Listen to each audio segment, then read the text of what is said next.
ओम शांति। रात्रि क्लास चल रहा था। पहले पेज के मध्य आदि में बात चल रही थी।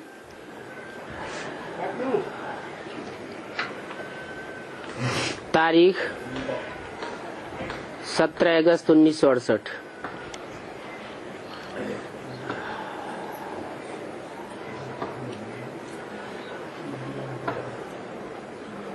कुमारिका के लिए बोले कि कुमारिका को ये पॉइंट उठाना था कि हमको पढ़ाने वाला शिव बाबा है, हमको पढ़ाने वाला ब्रह्मा बाबा नहीं है। ये पॉइंट कुमारिका को उठाना था, लेकिन उन्होंने उठाया नहीं। क्यों नहीं उठाया? प्रभाव में था। क्योंकि वो खुद ही बाप को नहीं जानती थी और ब्रह्मा बाबा से प्रभावित थी।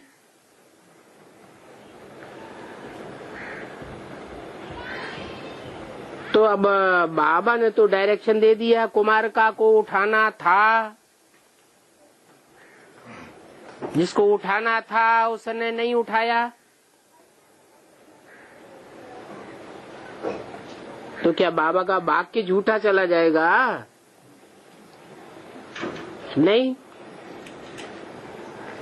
नहीं उठाया। उसका कारण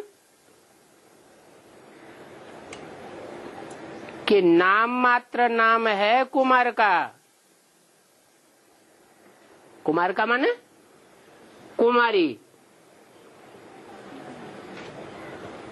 कुमारी जीवन पवित्र बुद्धि वाली होती है, और पवित्र बुद्धि में जितना बाप का पार्ट, बाप का ज्ञान, बाप की पहचान छप सकती है, उतना और कोई की बुद्धि में नहीं छप सकता। तो उन्होंने नहीं बता पाया, नहीं सुनाया, ये पॉइंट नहीं उठाया। उसका कारण था कि उनको पार्ट बजाना था बेटी का। किसकी बेटी? बाप की बेटी का नाम है, प्रसिद्ध है, माया बेटी। तो माया बेटी बाप का नाम छुपाएगी या प्रत्यक्ष करेगी? बाप को गुम करेगी और अपने को प्रत्यक्ष करेगी। प्रूफ भी सामने आ गया। ब्रह्मा बाबा के शरीर छोड़ने के बाद सर्विस अर्थ जब बड़े बड़े प्रोग्राम, मेगा प्रोग्राम किए गए, उनमें जो बड़े बड़े पोस्टर छपाए गए त्रिमूर्ति के, उसमें ऊपर निराकार शिव ज्योति बिंदु दिखाया गया और नीचे तीन मूर्तियों में कौन कौन दिखाया गया? ब्रह्मा, विष्णु, शंकर।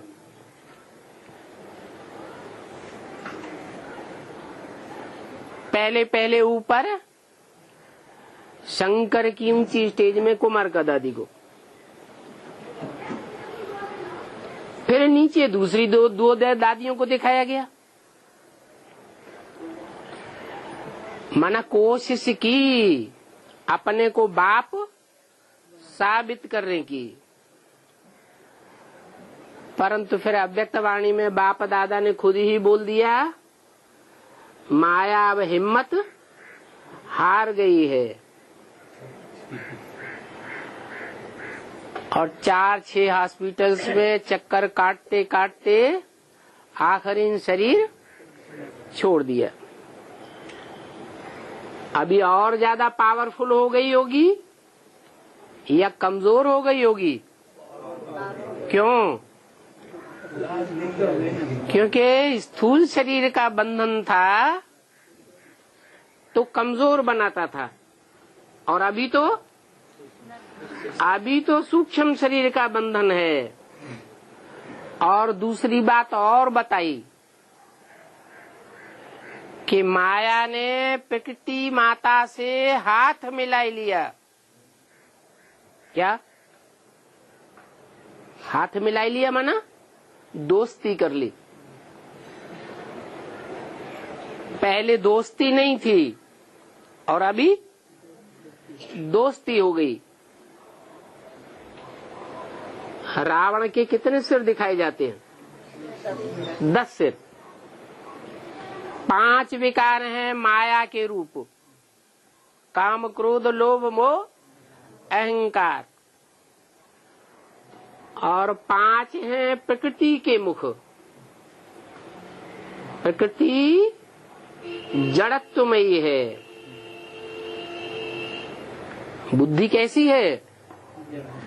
मंद बुद्धि है, जड़त्वमयी बुद्धि है। इसलिए रावण की युगल का नाम दिखाया जाता है मंदोदरी। उदर है, उदर माने पेट। कैसा पेट है? मंद बुद्धि है, मंद बुद्धि रूपी पेट है, लेकिन है बहुत पावरफुल। माया बेटी बाप के जो सच्चे ब्राह्मण बच्चे सूर्यवंशी हैं, उनका अब तक भी कुछ भी नहीं बिगाड़ सकी। बिगाड़ सकी है कि वो बच्चे दिन दूने रात चौगुने बिना किसी एडवर्टाइजमेंट के, एडवर्टाइजमेंट में कोई पैसा खर्च किए बगैर दिन दूने रात चौगने ईश्वरीय सेवा बढ़ती जा रही है। तो माया चाहते हुए भी, विघ्न की दीवार बनते हुए भी विघ्न नहीं डाल सकी ईश्वरीय सेवा में। नहीं तो विघ्नों की दीवार बड़ी प्रसिद्ध है। मुसलमान लोग जब अपने पूजा के स्थान में इबादत करने जाते हैं तो किसके सामने बैठते हैं? दीवाल के सामने बैठते हैं। ये शूटिंग यहाँ होती है और वो ब्राह्मण ये शूटिंग करते हैं जो माया बेटी को दीवाल बना करके अपने सामने रखते हैं। साफ कह देते हैं, हम तब मानेंगे जब दादी मानेंगी, नहीं तो हम मानने वाले नहीं हैं।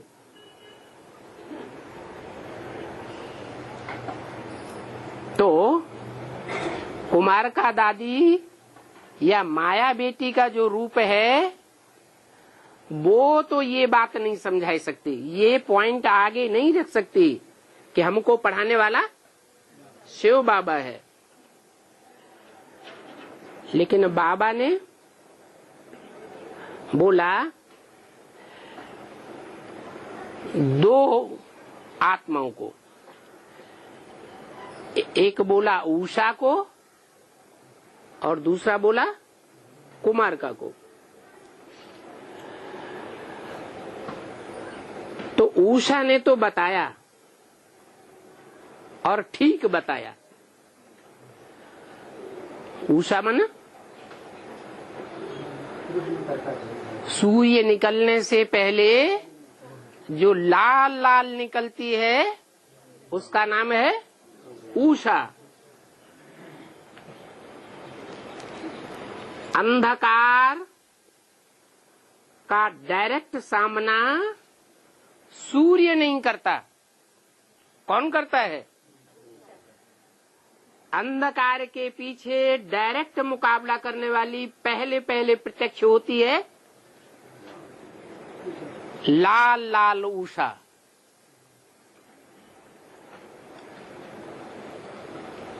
और वो उषा के लिए बताया कि उसने ठीक समझाया। भाषण जो दिया बताया ठीक। क्या बताया? कि बाप कौन है, हमारी सेवा की ये अहम ऑब्जेक्ट है। हम जो ईश्वरीय सेवा करते हैं एडवांस ज्ञान की, उसकी अहम ऑब्जेक्ट क्या है? बाप को प्रत्यक्ष करना। चित्र लक्ष्मी नारायण और शिव का चित्र वहां पर ले गए थे, बॉम्बे की बात है। तो उस पर ही समझाना चाहिए।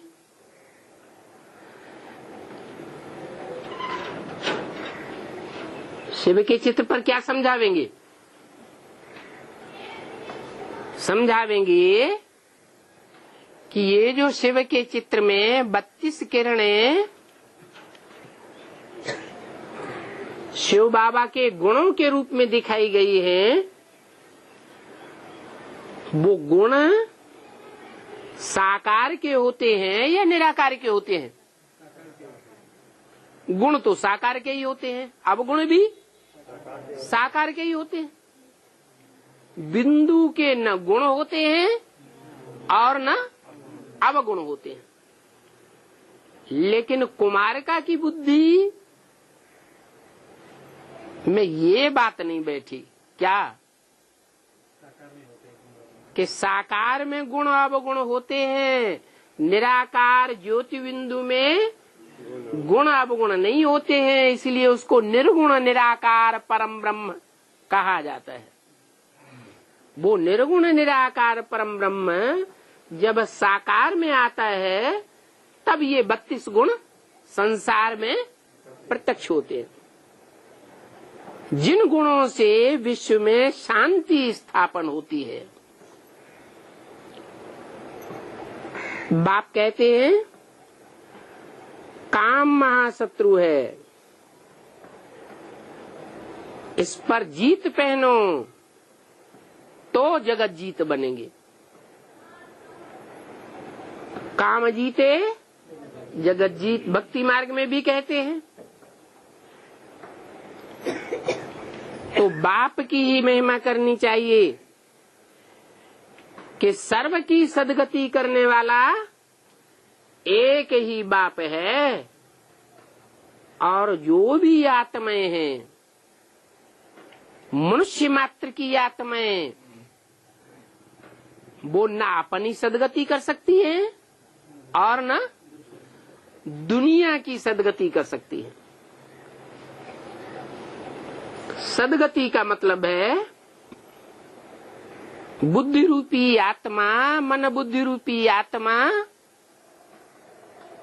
गतिवान बने,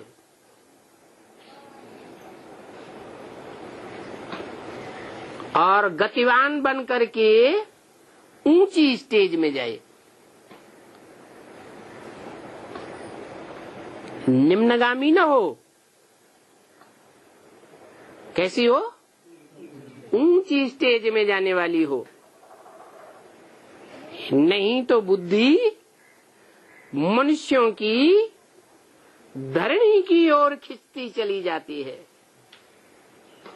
अभी सारी दुनिया की बुद्धि नीचे लगी हुई है, देह अभिमानी की मिट्टी में धस रही है या ऊपर जा रही है? नीचे जा रही है। तो सबकी मन बुद्धि रूपी आत्मा की सदगति करने वाला एक ही बाप है, जो ज्ञान से सदगति करता है। और वह ज्ञान कोई भी मनुष्य मात्र में नहीं है। क्यों नहीं है? क्योंकि जो भी मनुष्य मात्र हैं वो सब पतित हैं। माना उनकी मन बुद्धि कैसी स्टेज में है? पतित स्टेज में है, नीचे की ओर गिरी हुई है। जिनकी खुद ही बुद्धि नीचे की ओर गिरी हुई है, वो दूसरों को कैसे ऊपर उठावेंगे? हम सब पतित हैं। पतित दुनिया में सब पतित, और पावन दुनिया बनाने वाला एक बाप। पावन दुनिया में होंगे सब पावन। तो बाप कहते हैं कि पावन बनने के लिए मुझे एक एवर प्योर को याद करो। एवर प्योर क्यों? क्योंकि वो ऊपर का रहने वाला है, ऊंचे ते ऊंचे धाम का रहने वाला है, तो भी प्योर है। और इस पतित दुनिया में आता है, पतितों के संग में आता है, और पतितम कामी कांटे में प्रवेश करता है। प्रवेश करने और संग के रंग में आने के बावजूद भी वो पतित है या पावन है? तो भी वो पावन है। कोई कहे ये तो सब बक बक करने की बातें हैं, हम कैसे माने? तो एक एक ब्राह्मण के जीवन से पूछा जाए उसका अनुभव, कि जिन दिनों विकारी जीवन बनता है, उन दिनों बुद्धि में से ज्ञान की बातें उड़ जाती हैं या ज्ञान में रमण करती है बुद्धि? बुद्धि से ज्ञान की बातें ही उड़ जाती हैं। ऐसी बुद्धि हो जाती है जैसे गरम तवा, पानी की बूंद डालो और पटाख से उड़ जाता है। ऐसी स्थिति हो जाती है मनुष्यों की। और परमपिता परमात्मा का जो प्रैक्टिकल पार्ट है, वो तो सबका बाप है ना। तो दुनिया की जो भी बीज रूप आत्माएं हैं, उन सब बीज रूप बच्चों के संसर्ग संपर्क में आने वाला होगा या थोड़ों के संसर्ग संपर्क में आवेगा? वो बाप है ना सारी मनुष्य सृष्टि का। तो ढेर के ढेरों के संसर्ग संपर्क संबंध में आने के बावजूद भी उसके ज्ञान का कभी खुलासा नहीं होता। ये प्रैक्टिकल प्रूफ है कि बाप एवर प्योर है। और मंदिरों में भी ये प्रूफ दिखाया जाता है। और देवताओं के जो मंदिर बनाए जाते हैं, मूर्तियां बनाई जाती हैं, उनमें और सभी इंद्रियों को बतावेंगे। कमल नयन, कमल हस्त, कमल कर्ण, कमल पाद, कमल मुख। कामेंद्रियों को कभी नहीं दिखावेंगे। क्यों? क्योंकि जो भी मनुष्य आत्माएं हैं, चाहे भला ऊंचे से ऊंचा देवता बनने वाले ही क्यों न हो, वो देवात्माएं भी जब कीचड़ की दुनिया में पहुंचती हैं, संग के रंग में आती हैं, तो कुछ न कुछ परसेंटेज में उनकी बुद्धि में लेप छेप जरूर लगता है। सिर्फ एक ही पार्टधारी ऐसा है जिसको लेप छेप नहीं लगता। नहीं तो दुनिया की ग्रेट कही जाने वाली, महान धर्म पिताओं के रूप में मानी जाने वाली आत्माएं भी इस दुनिया में आकर के नाक रगड़ जाती है। संग के रंग में आकर के खुद भी नीचे गिरती हैं और अपने फॉलोअर्स को भी नीचे गिराने की निमित्त बन जाती है। तो बोला कि सर्व का सदगति दाता एक ही बाप है। वो बाप कहते हैं कि माम एकम याद करो, ऐसे ही नहीं कहते हैं कि माम एकम याद करो, कोई दूजम को याद न करो। पतित होने वाले को याद करेंगे तो याद करने वाले की स्टेज क्या होगी? पतित ही होगी। और जो सदैव पावन रहने वाला है उसको याद करेंगे तो वैसा ही संकरंग लगेगा।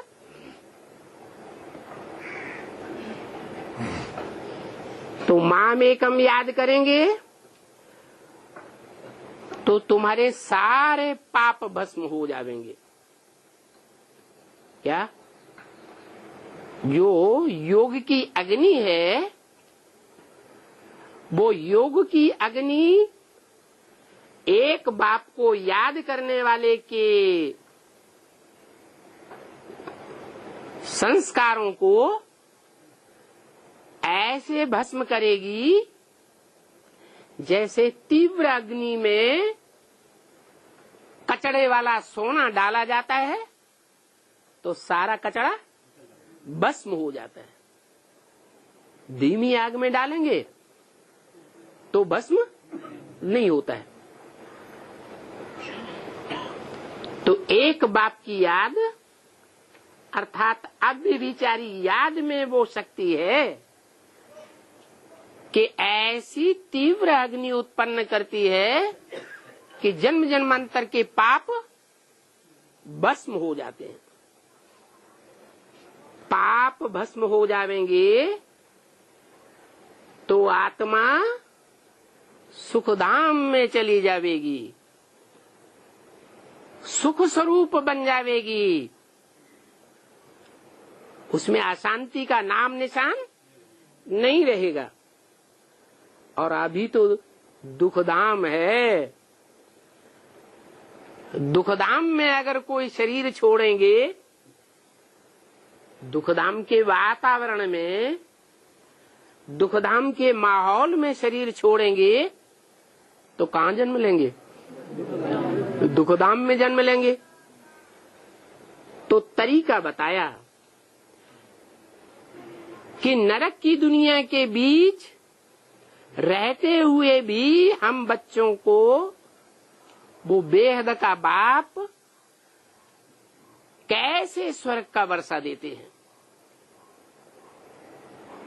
नरक की दुनिया के बीच में वर्षा कौन सा देते हैं? स्वर्ग का वर्षा देते हैं। ये काम, ये कमाल दुनिया में कोई भी आज तक नहीं कर सका। इस दुनिया में अपरम अपार दुख हैं। अपरम अपार दुखों की दुनिया में अगर उस वाइब्रेशन में शरीर छोड़ेंगे तो कहाँ जन्म लेंगे? दुख की दुनिया में जन्म लेंगे। और अगर बाप की याद में शरीर छोड़ेंगे तो सुख की दुनिया में जन्म लेंगे। और ये सुख की दुनिया सत्य युग में थी।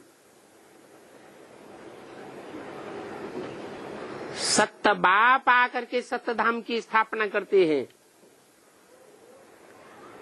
वो सत्य बाप सत्य ही सुनाते हैं या कुछ मिक्स करके सुनाते हैं? सत्य ही सुनाते हैं। सत्य माना, सत्य माना क्या?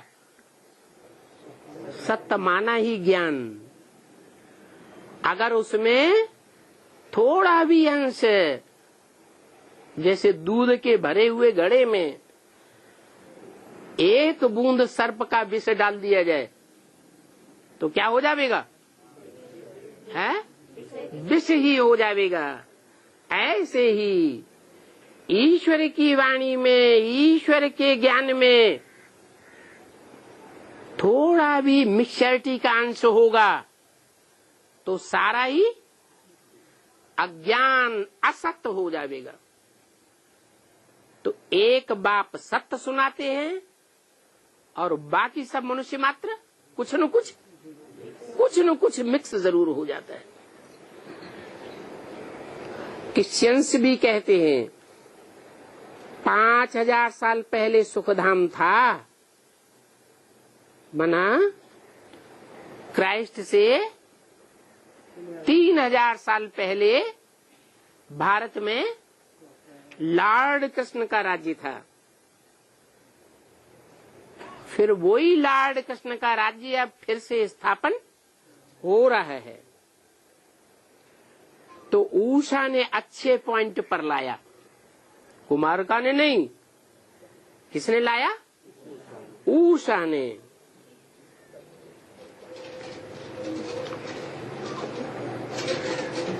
उसको ही, कुमारिका को उठाना था अच्छे पॉइंट को, अच्छी रीति विस्तार से समझाना चाहिए ना। उषा ने तो इशारा ठीक ही दिया है।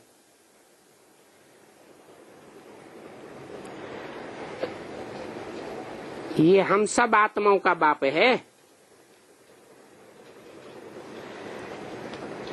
इसको याद करने से पवित्र बन जाएंगे। इसको याद करने से जो हम सब आत्माओं का बाप है, ये बेहद की बाप की लॉटरी है। क्या? ज्ञान रतन। जो बाप हमको सत्य बात बताते हैं, ज्ञान की बातें बताते हैं, वो ज्ञान रतन नहीं है। क्या है? दुनिया की बड़े से बड़ी लॉटरी है।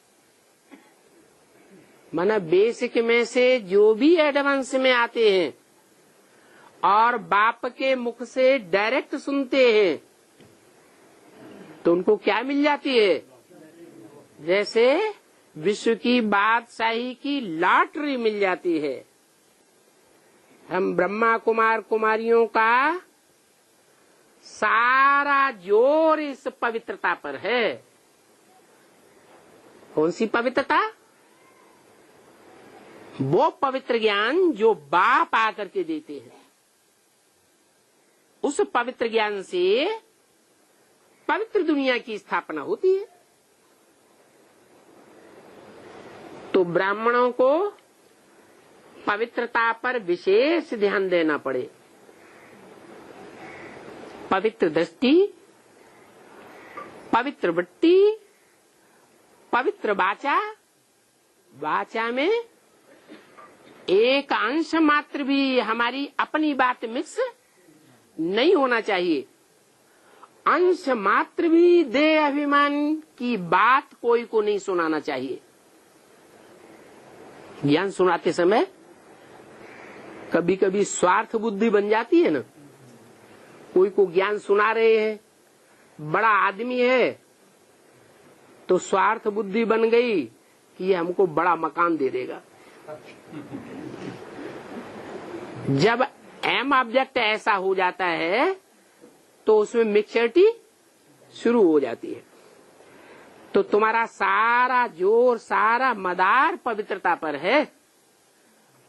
पवित्र दृष्टि, पवित्र वृत्ति, पवित्र वाचा, पवित्र कर्मेंद्रिय। क्या?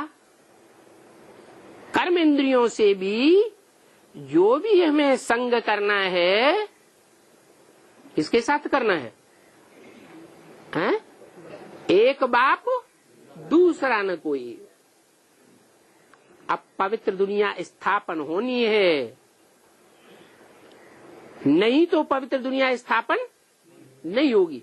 अगर व्यभिचारी बनते रहेंगे, वाचा से व्यभिचारी बनेंगे, कानों से व्यभिचारी बनेंगे, अनेकों की बात सुनेंगे, तो पवित्र दुनिया स्थापन होगी या व्यभिचारी दुनिया स्थापन होगी? एक के अलावा अगर औरों से भी ज्ञान सुना तो ज्ञान ही व्यभिचारी हो जाएगा। फिर जो व्यभिचारी ज्ञान हम धारण करेंगे, उससे हमारे वाइब्रेशन, दृष्टि, वृत्ति कैसी बनेगी? व्यभिचारी बनेगी।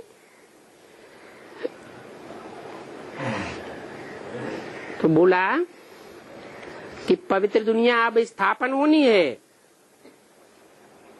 और पवित्र दुनिया बनाने वाला ही बाप हमको पढ़ाते हैं, कोई मनुष्य नहीं पढ़ाते हैं। क्या पवित्र दुनिया स्थापन किस आधार पर करते हैं?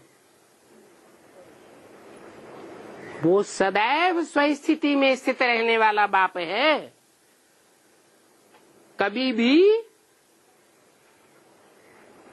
देह के अभिमान में रह करके वाचा चलाने वाला बाप नहीं है। देह अभिमान में रह करके दृष्टि देने वाला बाप नहीं है। देह अभिमान का उसमें नाम निशान भी नहीं है।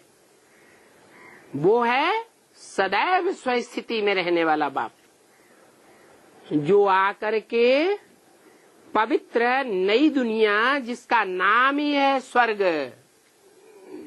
स्वर्ग नाम क्यों पड़ता है?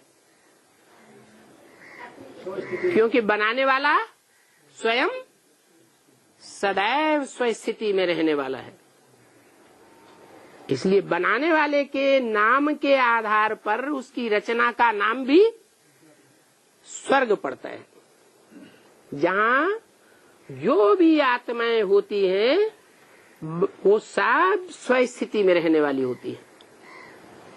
ग माने गया, स्व माने आत्म की स्थिति। माना स्वर्ग में जो भी जाने वाले होंगे, देवान में रहने वाला कोई भी स्वर्ग में नहीं जावेगा। कौन जावेंगे? जो आत्म की स्थिति में रहने वाले होंगे, जिन्होंने ऐसी पक्की प्रैक्टिस की होगी कि दुनिया में चाहे भूडोल आ जावे तो भी आत्म की स्थिति न जाने पावे। ऐसी आत्माएं स्वस्थिति में रहने वाली स्वर्ग में गमन करने वाली होंगी, इसलिए उसका नाम पड़ता है स्वर्ग।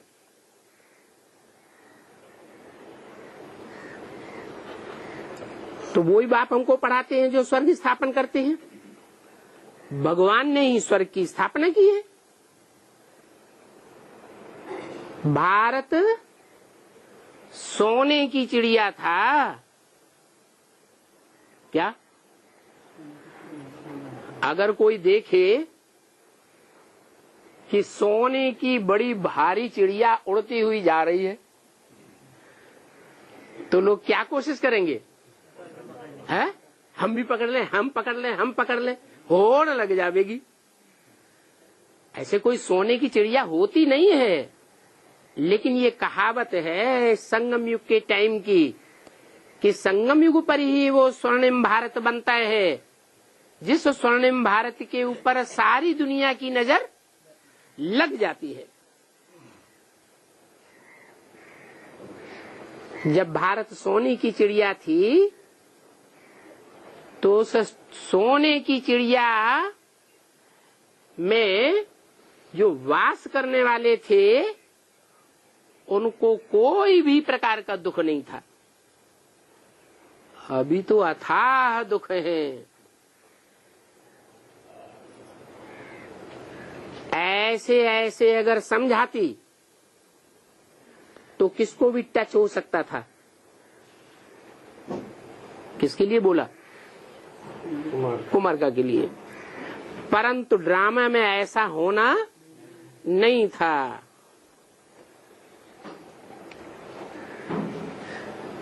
अगर वर्णन करना है तो भी इन लक्ष्मी नारायण का ही वर्णन करना है। क्यों?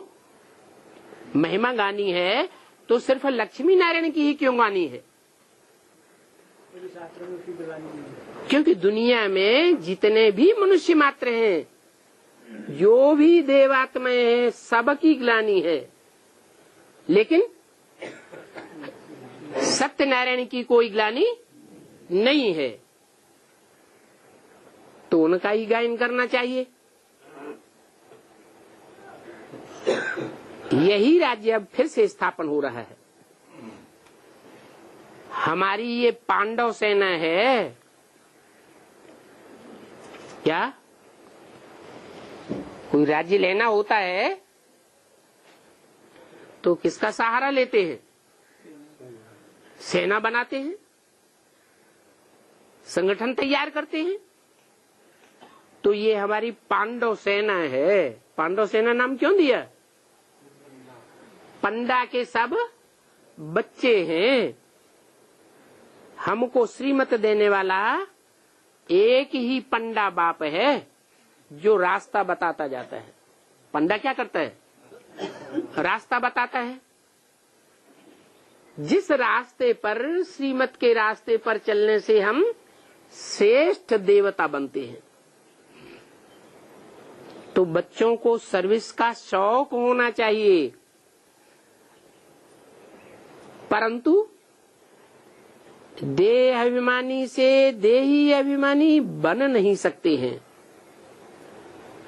अगर सुनाने वाले में, बताने वाले में देह अभिमान होगा तो उसका रिजल्ट क्या होगा? पहले तो जो सुनाने वाला है, बताने वाला है, वो खुद देह अभिमानी बनेगा, आत्माभिमानी बन ही नहीं सकता। ये क्रिमिनलाई पागल बना देती है।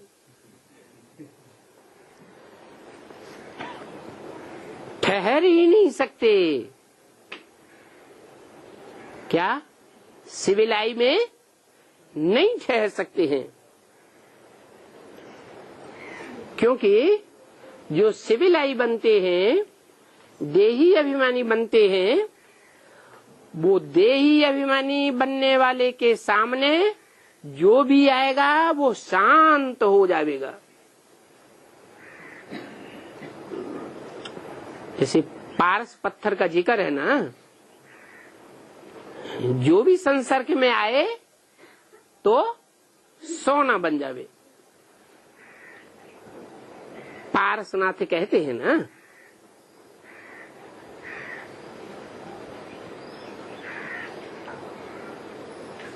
तो वो ही एम ऑब्जेक्ट बच्चों की है। ऐसी एम ऑब्जेक्ट प्राप्त करने में समय लगता है, रात दिन का फर्क हो जाता है।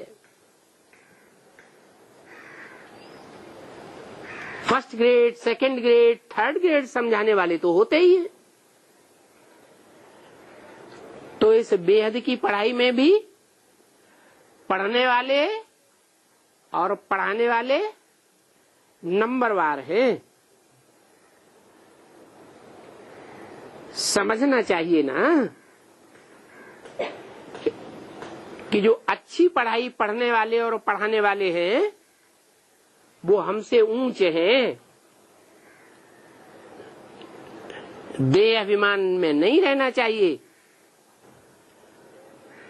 ऐसा ही देही अभिमानी हमको बनना है।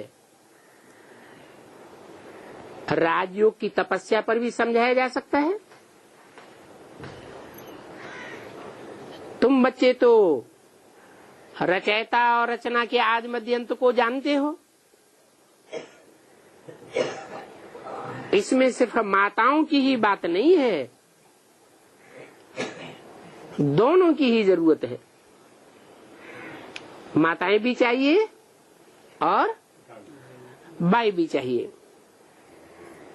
दोनों ही श्रीमत पर अपने जीवन को ऊंचा बनाते हैं।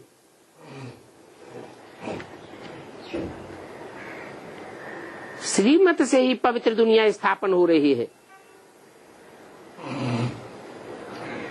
तो पवित्र दुनिया की स्थापना में मेल और फीमेल दोनों ही चाहिए। क्यों? मेल के लिए तो बोला है, सब मेल पुरुष, दुर्योधन तो शासन है। तो फिर उनको वो क्यों चाहिए? है गेट आउट, वो क्यों चाहिए? है नहीं, माताओं के लिए बोला, माताएं कन्याएं स्वर्ग का गेट खोलेंगी। है वो तो चाहिए, ठीक बात है, लेकिन मेल क्यों चाहिए? इसलिए चाहिए कि माताएं कन्याएं भी तो पूर्व जन्मों में क्या बनी थी, हैं? पुरुष चोला धारण किया था कि नहीं किया था? है धारण किया था। और जो इस जन्म में पुरुष हैं, मेल हैं, वो भी पूर्व जन्म में कन्याएं माताएं बने थे। तो ये दृष्टि से देखना कि ये पुरुष है, दुर्योधन दुशासन है, ये कन्याएं माताएं हैं, स्वर्ग का गेट खोलने वाली है, ये देह की दृष्टि हुई या आत्म की दृष्टि हुई? अगर देह की दृष्टि है तो सिर्फ वर्तमान जन्म को ही देखेंगे। क्या? किसको देखेंगे? वर्तमान जन्म को ही देखने वाले हुए। अगर आत्मिक दृष्टि है तो फिर आत्मा का कनेक्शन अनेक जन्मों से है या सिर्फ वर्तमान जन्म से है?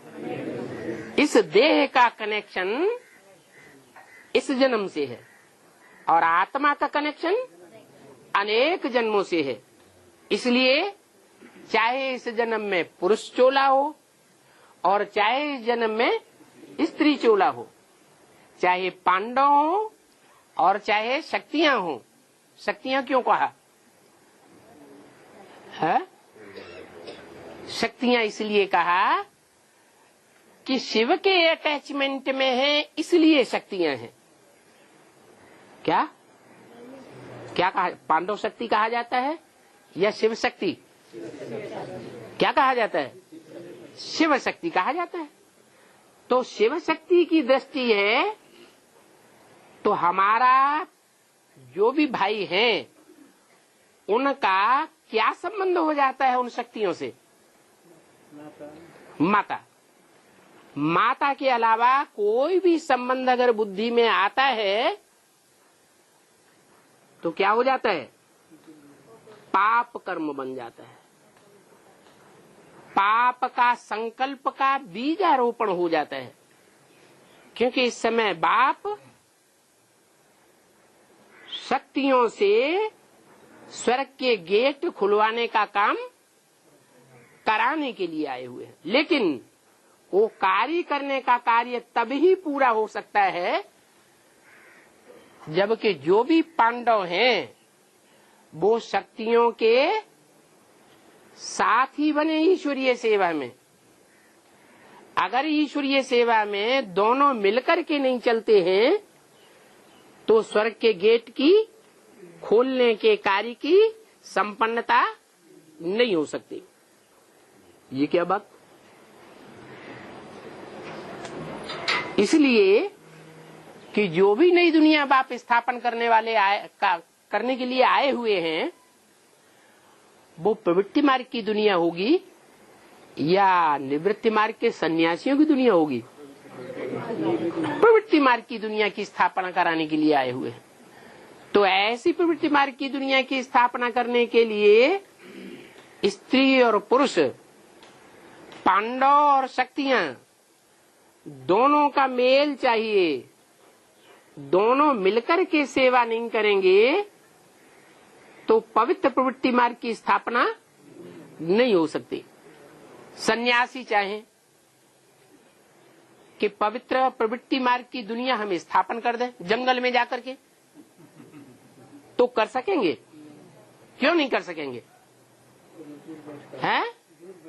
हाँ, एक तो सबसे बड़ी कमजोरी आ गई दूरबाद खुशबाद। उन्हें स्वयं ही इस बात पर पक्का निश्चय नहीं है कि हम साथ में रहकर, जैसे देवताएं साथ में रहते हैं, साथ में रहकर साथ में जीवन बिताते हुए हम पवित्र रह सकेंगे या नहीं रह सकेंगे। और देवताएं तो साथ साथ होते हैं या अलग अलग रहते हैं? देवी देवताएं तो साथ साथ रहते हैं। तो तुम्हारा अहम ऑब्जेक्ट ही है पवित्र लक्ष्मी नारायण जैसा जीवन बनाना। वो जीवन यहाँ बनावेंगे या शरीर छोड़ने के बाद अगले जन्म में बनावेंगे? यही बनाना है। तो दोनों ही चाहिए, शक्तियां भी चाहिए और पांडव भी चाहिए। जानते हो कि हर बात 5000 साल पहले भी हुई थी।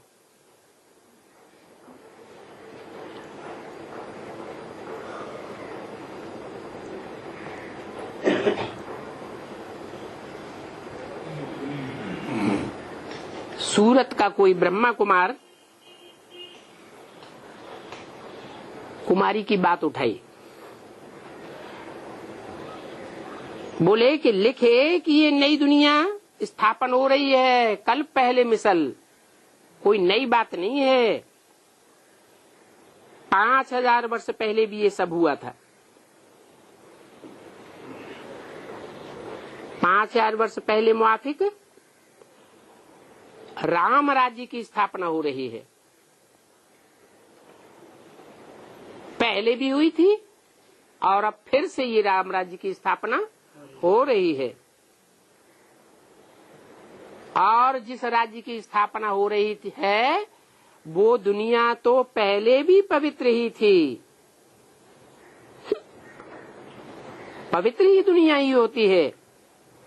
अभी है विकारी दुनिया। कौन सी दुनिया की बात बताई? क्या नाम दिया है? अरे जो नई दुनिया स्थापन होगी उसका नाम क्या दिया? राम राज्य की दुनिया। यथा राजा तथा प्रजा। तो वहां राजा कैसा होगा? है जो नई दुनिया का कंट्रोलर होगा प्रैक्टिकल जीवन में, क्योंकि शिव तो कंट्रोल करता नहीं, न तो किसी के कंट्रोल में रहता है और न किसी को कंट्रोल करता है। उसका कर्मों का हिसाब किताब का लेखा जोखा ही किसी के साथ नहीं बनता। तो नई दुनिया का पहले पहले कंट्रोलर कौन होता है? राम राज्य का गायन है ना। कृष्ण राज्य का गायन नहीं है, नारायण राज्य का गायन नहीं है, ब्रह्मा राज्य का गायन नहीं है, विष्णु राज्य का गायन नहीं है। किसका गायन है? शिव राज्य का भी गायन नहीं है, राम राज्य का गायन है। तो वो राम राज्य में दुनिया ही पवित्र होती है, अपवित्र दुनिया नहीं होती। फिर सत्युगी पावन दुनिया कैसे बनती है? सो बात राम बाप ही आकर के सुनाते हैं। क्या? गांधी जी ने नारा लगाया। क्या नारा लगाया? कौन सा राज्य स्थापन करेंगे? राम राज्य स्थापन करेंगे। कोई कहने वाला निकला कि राम राज्य स्थापन करेंगे तो राम चाहिए या नहीं चाहिए? हैं? कोई ने नहीं पूछा। राम राज्य की स्थापना तो राम ही करेंगे ना, कोई दूसरा कैसे करेगा? अभी जो दुनिया है वो विकारी है या निर्विकारी है? विकारी दुनिया है। और जब राम राज्य होगा तो दुनिया कैसी होगी? ये निर्विकारी होगी। तो जो विकारी दुनिया है वो निर्विकारी सत्युगी दुनिया कैसे बनी? सो बाप ही सुनाते हैं। ये कैसे का उत्तर और कोई नहीं दे सकता। ईश्वरीय मत ले रहे हैं। क्या?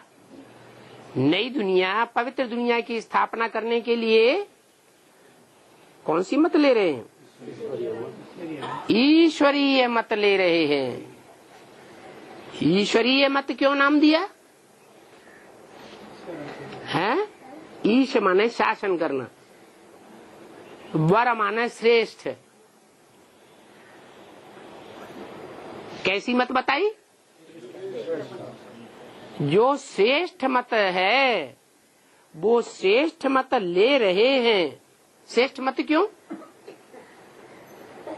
शासन करने के लिए, नई दुनिया में शासन करने के लिए ईश्वरीय मत क्यों? आसुरी मत क्यों नहीं?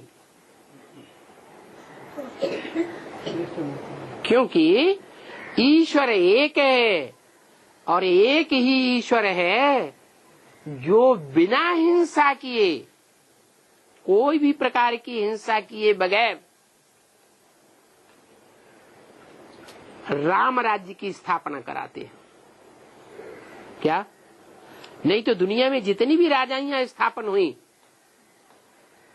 एक राजा ने दूसरे राज्य पर हमला किया, हिंसा हुई या नहीं हुई? बिना हिंसा के कोई राज्य स्थापन हुआ ही नहीं। तो मनुष्य मात्र हिंसा के आधार पर राज्य स्थापन करता है। घर में भी कोई का शासन चलता है। घर में जो मुखिया होता है बाप होता है। कम से कम लाल लाल आंखें तो दिखाएगा कभी? नहीं दिखाएगा? जरूर दिखाएगा। थोड़ी कड़क वाचा जरूर बोलेगा। लेकिन जो ईश्वरीय मत है वो क्या सिखाती है? अगर कोई से ब्राह्मण परिवार में ईश्वरीय सेवा भी लेनी है तो आंखें लाल पीली करने की दरकार नहीं है। स्नेह की दृष्टि से उसको सेवा कराने के लिए इंस्पिरेट करना चाहिए। वाचा में भी तुर्स वाचा न हो, आर्डर न हो। क्योंकि ब्राह्मण परिवार में किसी को आर्डर करते हैं तो समझता है ये हमको अपना क्या समझता है? हमको अपना दास समझता है। ये हमको दास बनाने की शूटिंग कर रहा है। समझता है कि जो आगे आने वाली दुनिया है 5000 वर्ष में, उसमें हम इसके दास होंगे। तो उसके दिल को हिंसा की अनुभूति होती है या नहीं होती है? होती है। तो सेवा के लिए भी अगर हम कोई सेवा किसी से कराने के लिए कहेंगे तो उसका कल्याण हो रहा है कि नहीं हो रहा है? कल्याण तो हो रहा है। लेकिन उसके कल्याण के लिए भी अगर हम कोई बात बोल रहे हैं तो उसमें भी आर्डर नहीं होना चाहिए। क्या होना चाहिए? रिक्वेस्ट होना चाहिए। भाई जी, बहन जी, क्या ये सेवा में सहयोग दे सकेंगे? तो ये हुआ रिक्वेस्ट करना। माने वाचा से भी, दृष्टि मात्र से भी या कर्मेंद्रियों से भी किसी भी प्रकार की हिंसा नहीं करनी है। ऐसी ईश्वरीय मत से हम नई दुनिया राम राज्य की स्थापना का कार्य संपन्न करते हैं। ऐसी श्रीमत हम अभी ले रहे हैं। कलयुग में तो होते हैं मनुष्य। या कलयुग में जो राज्य होता है, किसका राज्य चलता है सारी दुनिया में? मनुष्यों का राज्य चलता है। मनुष्यों का जो राज्य चलता है वो अपनी मनमत चलावेंगे कि ईश्वर की मत के आधार पर चलेंगे? साहब अपनी मनमत के आधार पर राज्य करना चाहते हैं। चाहे अपने घर में राज्य करें, चाहे छोटे से कस्बे में राज्य करें, चाहे किसी नगर का शासन करें, चाहे किसी देश का शासन करें, अपनी मनमत के आधार पर करते हैं। इसलिए इसको कहा जाता है कलह कलेश का युग, कलयुग। सतयुग में होते हैं देवताएं। देवताएं क्यों? सतयुग में आसुर क्यों नहीं? हाँ, क्योंकि ईश्वरीय मत सत्य बात बताती है और सत्य के आधार पर रोज जो राज्य स्थापन होता है उस राज्य में बाप अभी हमको रहने के लिए या जाने के लिए या सुख भोगने के लिए ये सिखावनी दे रहे हैं कि दूसरों को देना है, किसी से लेने की इच्छा नहीं करनी है। जब ये भाव बुद्धि में बैठ जाता है जिन आत्माओं की बुद्धि में, तो उनको सतयुग में क्या नाम देते हैं? देवताएं। ये देवता नाम भी किस लिए पड़ता है? अभी संगम युग में जो हम मेंटलिटी हमारी बनती है, उस मेंटलिटी के आधार पर हमारा नाम सतयुग में देवता पड़ता है। तो वो देवता अभी बनना है, इस जन्म में बनना है, या सतयुग में जाके बनेंगे? अभी बनना है। तो हम अपने को देखें, घड़ी घड़ी चेक करें कि मन के संकल्पों के आधार पर, वाचा के आधार पर, कर्मेंद्रियों की कर्मणा के आधार पर हम दूसरों को देने की मेंटलिटी रखते हैं, भावना रखते हैं, या कुछ लेने की भावना रखते हैं? जो भी कर्म करें, जो भी वाचा बोलें, उसे चेक करें। सारे दिन की वाचा, सारे दिन की कर्मणा, सारे दिन की जो भी दृष्टि की भी गति होती है, उसमें ये चेक करें कि देने की भावना थी या लेने की भावना थी। जब तक लेने की भावना रहती है, तब तक समझें कि हम देवता क्वालिटी के नहीं बने। सतयुग में जब देवताएं बन जाएंगे, फिर तो श्रीमत लेने की दरकार रहेगी नहीं। तो कहाँ की बात है? देवता बनने के लिए श्रीमत लेना है, तो प्रैक्टिकल में लेने की बात है, या सवेरे को याद में बैठ गए हमने श्रीमत ले ली, उसकी बात है? प्रैक्टिकल बात है। सतयुग में श्रीमत लेने की दरकार नहीं है। कहाँ दरकार है? अभी संगम में श्रीमत लेने की दरकार है। आगे चल करके बच्चे ऐसे ही भाषण करेंगे। कैसे बच्चे? अभी नहीं कर रहे हैं ऐसे बच्चे भाषण। ऐसे आत्माभिमानी बच्चे जिनको किसी से कुछ लेने की इच्छा नहीं, इच्छा मात्रम अविद्या, ऐसी इच्छा मात्रम अविद्या वाले देही अभिमानी बच्चे आगे चल के भाषण करेंगे। क्या?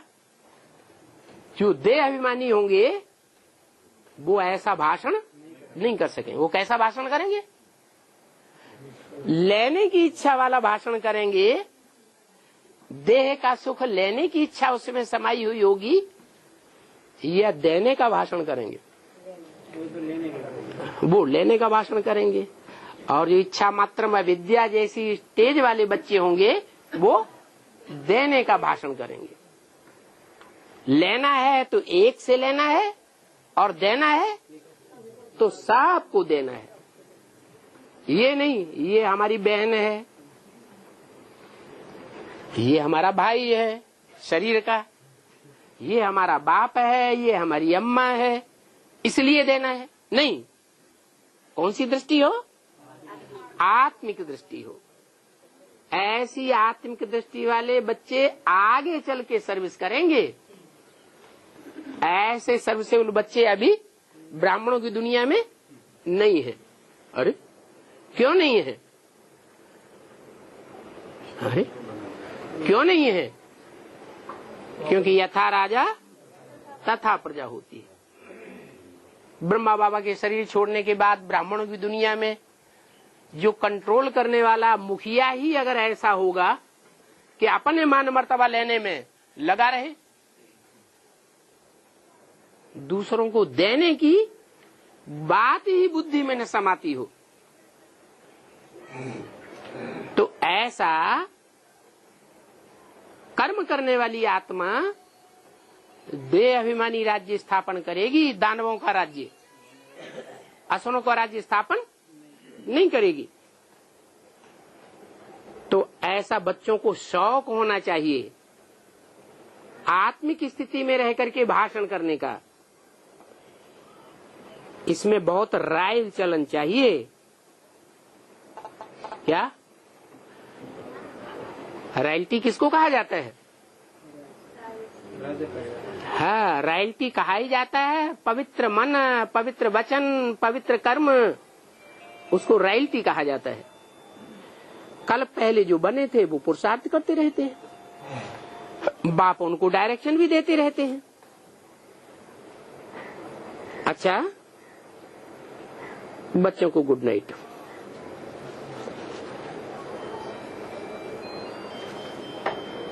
थोड़े से और कोई मुरली के 19-8-68 की प्रातः क्लास के खास जोरदार पॉइंट 2-4 लाइन में दिए हैं। किसी की भी चोरी हो जाती है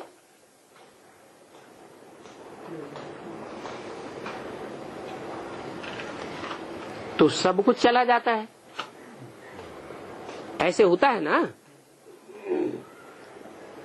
तुम बच्चों को बाप से राजाई मिलती है,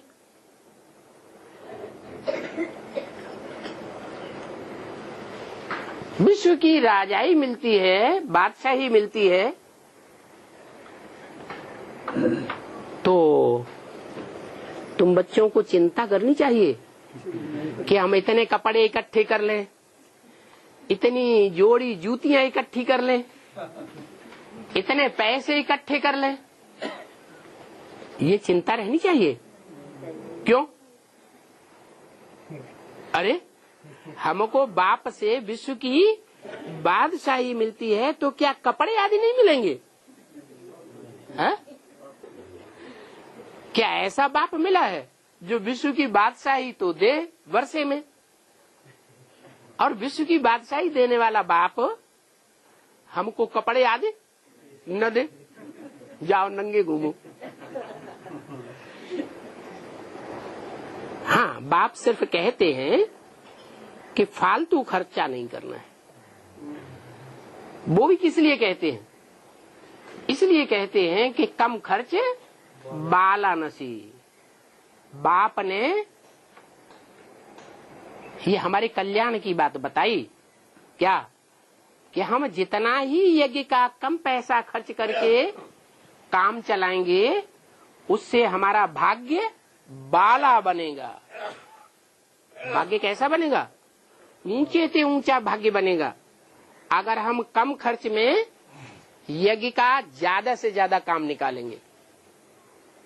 कोई होते हैं ज्यादा खर्च करते हैं और सेवा वो कम निकलती है, रिजल्ट कम निकलता है। मम्मा ने कैसी सेवा की? ओम राधे मम्मा ने कैसी सेवा की? एक फ्रॉक पहन के आई, इतना भाग्य कैसे बन गया जो सतयुग में जाकर के महारानी बनेगी? क्या विशेषता थी उनके कार्य व्यवहार में?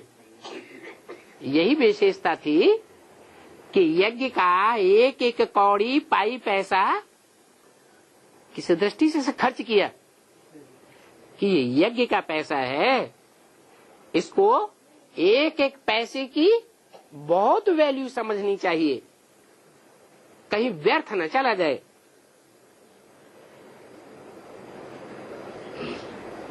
क्योंकि जो भी पैसा यज्ञ में आता है उसमें बहुत पैसा कुछ ऐसा होता है जो माताएं, अबलाएं बड़ी मुश्किल से पैसा निकाल करके यज्ञ में अर्पण करती है। क्या? एक एक पैसा निकाल करके माताएं यज्ञ में बड़ी भावना से देती हैं, मदद करती हैं। और किस लिए मदद करती हैं? वो पैसा फालतू कुछ बातों में खर्च कर दिया जाए है? वो चाहती हैं हमारा एक एक पैसा भी जो है यज्ञ में आया हुआ वो बहुत बड़ा काम करके दिखावे। क्योंकि अबलाएं मदद करती हैं ना स्थापना, स्वर्ग स्थापना के कार्य में, उनके पैसे फिर यूं ही बर्बाद नहीं करना चाहिए। क्यों ही? यूं ही माने कैसे? कि उन्होंने जो पैसे दिए हैं वो श्रीमत के बरखिलाफ काम में न चले जाएं। जैसे श्रीमत है कि तुम बच्चों को महलमाड़ियां अटारियां प्रॉपर्टी नहीं बनानी है अपने नाम से,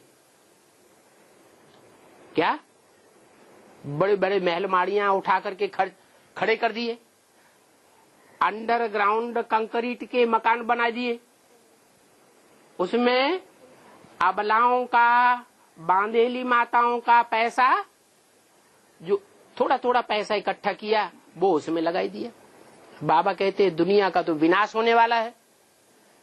ये मकान, ये जो ऊंची ऊंची बिल्डिंगें दिखाई पड़ रही हैं, ये सब खलास हो जाएंगे कि रह जाएंगे?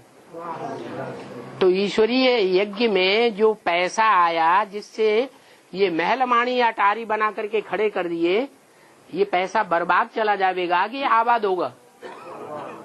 बर्बाद चला जाएगा। बाकी माउंट आबू में जो मकान बनाते हैं,